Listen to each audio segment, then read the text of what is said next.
8 2 صفحے کے شروع سے لائن نمبر 3 سورہ مائدہ کی آیت نمبر 43 سے اعوذ باللہ من الشیطان الرجیم بسم اللہ الرحمن الرحیم إنا أنزلنا التوراة فيها هدى ونور يحكم بها النبيون الذين أسلموا للذين هادوا والربانيون والأحبار بما استحفظوا من كتاب الله وكانوا عليه شهداء فلا تخشوا الناس واخشوني ولا تشتروا بآياتي ثمنا قليلا ومن لم يحكم بما أنزل الله فأولئك هم الكافرون. بسم الله الرحمن الرحيم إنا أنزلنا التوراة فيها هدى ونور يحكم بها النبيون الذين أسلموا للذين هادوا والربانيون والأحبار بما استحفظوا من كتاب الله وكانوا عليه شهداء فلا تخشوا الناس واخشوني ولا تشتروا بآياتي ثمنا قليلا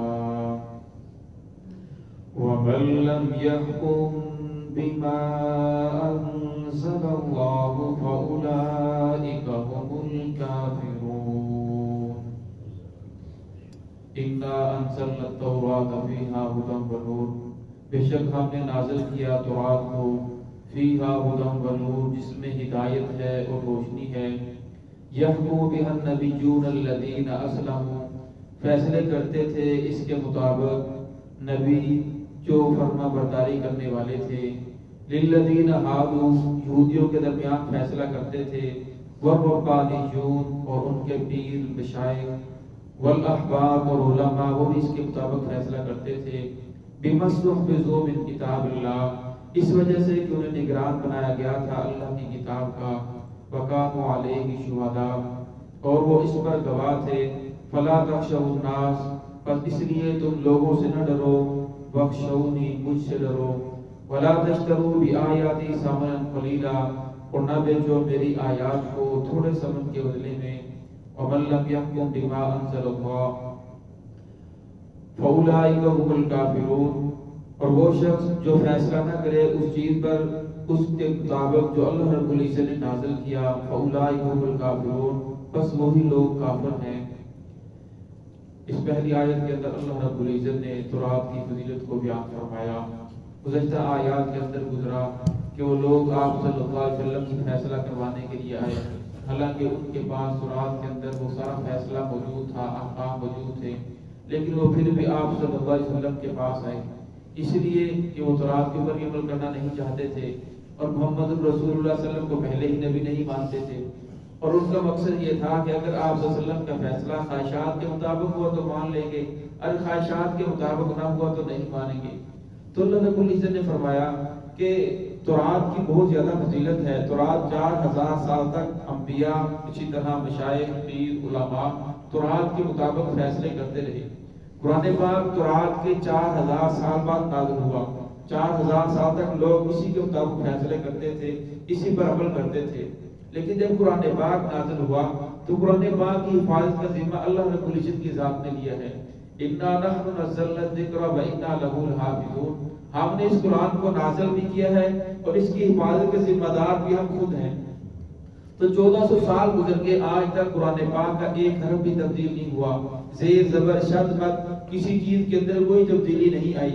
اس کے بارے میں علماء نے، لوگوں نے بہت قربانیاں دی، ذبح کیے گئے، لیکن انہوں نے قرآن پاک کی حفاظت کی۔ لوگوں نے قبروں کے اندر بیٹھ کر قرآن پاک کی حفاظت کی، قبروں کو کھودنے کے لیے جاتے، جب کوئی اندر بیٹھ کر وہ قرآن پاک پڑھاتے، جب کوئی آتا تو قبر پہ وہ پھر کھودنا شروع کر دیتے۔ تو تاریخ فتنے کے اندر بہت مشقت کے اندر لوگوں نے قرآن پاک کی حفاظت کی، لیکن کیوں اللہ رب العزت نے اس کی حفاظت کا ذمہ لیا تھا، پھر ایسے لوگ اللہ کو کھڑے کرتے چلے گئے جو قرآن پاک کی حفاظت کرنے والے تھے، لیکن باقی جو کتابیں تھیں اللہ رب العزت کی حفاظت کا ذمہ نہیں لیا تھا۔ آج پوری دنیا کے اندر قرآن پاک کے علاوہ کوئی کتاب اپنی اصلی شکل کے اندر موجود نہیں ہے سوائے قرآن پاک کے۔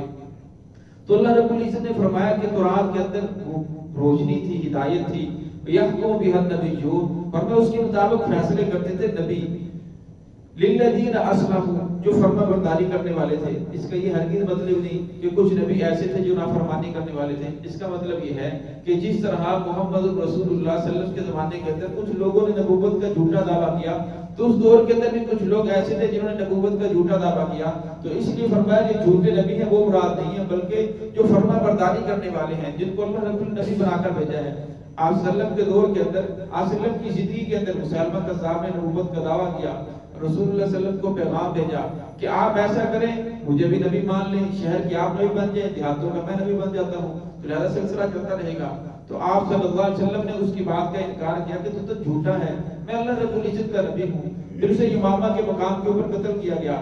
اسود انسی نے نبوت کا دعویٰ کیا تو اسے بھی قتل کیا گیا۔ پھر اس کے بعد خویلد، اس نے نبوت کا دعویٰ کیا تو وہ جنگ سے ہار کر بھاگ گیا۔ پھر عمر رضی اللہ عنہ کے دورہ خلافت کے اندر پھر اس نے آ کر کلمہ پڑھا، مسلمان ہو گیا۔ اس طرح سجا نامی ایک عورت نے نبوت کا دعویٰ کیا، پھر وہ بھی شکست کھا کر روح پوش ہو گئی۔ حضرت معاویہ رضی اللہ عنہ کے دورہ خلافت کے اندر اس نے آ کر اسلام کو قبول کیا۔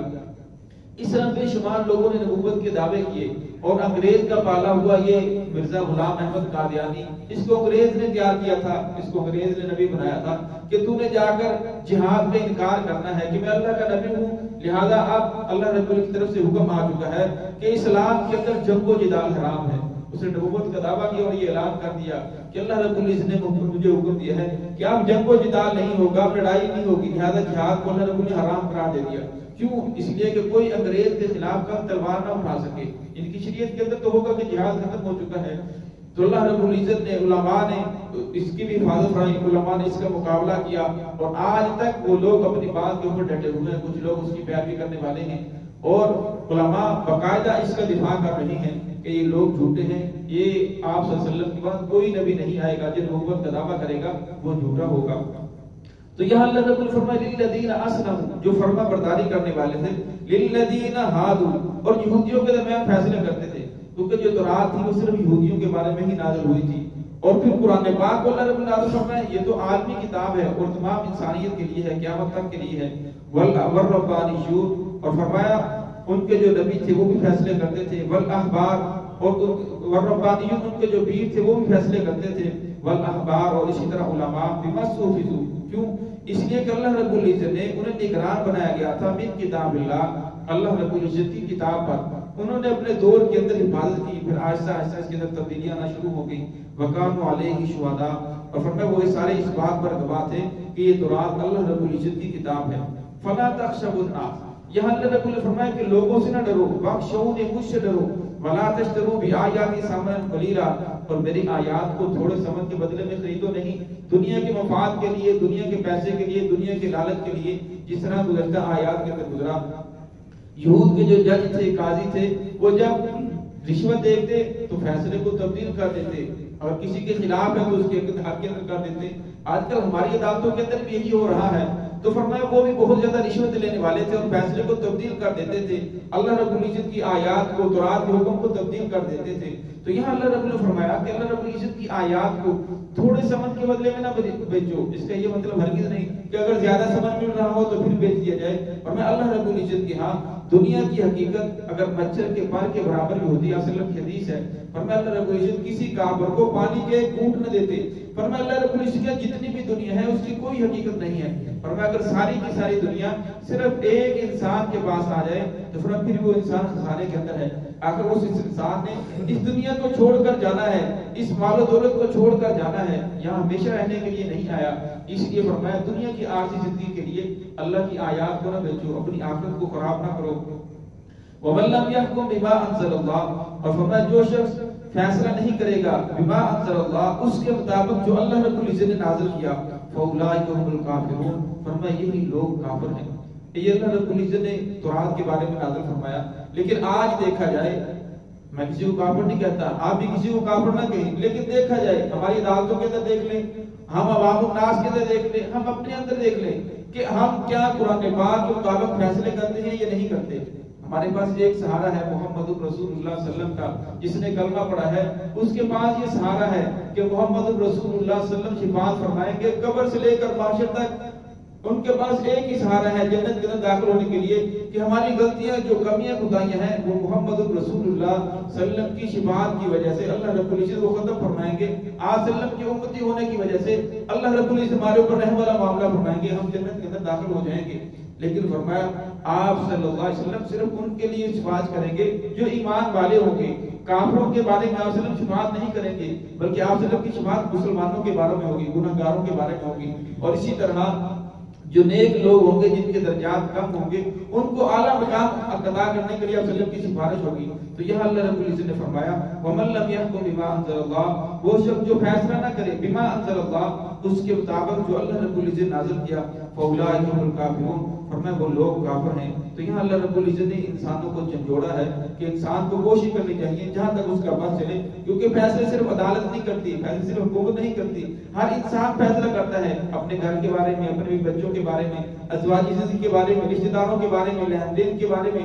فرمایا ہر انسان کو چاہیے کہ میں جو فیصلہ کر رہا ہوں کیا یہ قرآن کے مطابق ہے یا نہیں، محمد رسول اللہ صلی اللہ علیہ وسلم کی شریعت کے مطابق ہے یا نہیں، میں مسلمان ہوں، اللہ رب العزت نے قرآن پاک نازل کیا ہے میری ہدایت کے لیے، کیا میں اس کے مطابق فیصلہ کر رہا ہوں یا نہیں۔ اگر نہیں کر رہا فرمایا انسان کا ضمیر سے جھنجھوڑتا ہے، انسان کو کوشش کرنی چاہیے تو اپنے آہستہ آہستہ اپنی زندگی کی ترتیب کو سیدھا کرے تاکہ اس کی آنے والی زندگی بہتر سے بہتر ہوتی چلی جائے۔ تو اللہ رب العزت ہم سب کو صراط مستقیم پر چلنے کی توفیق عطا فرمائے۔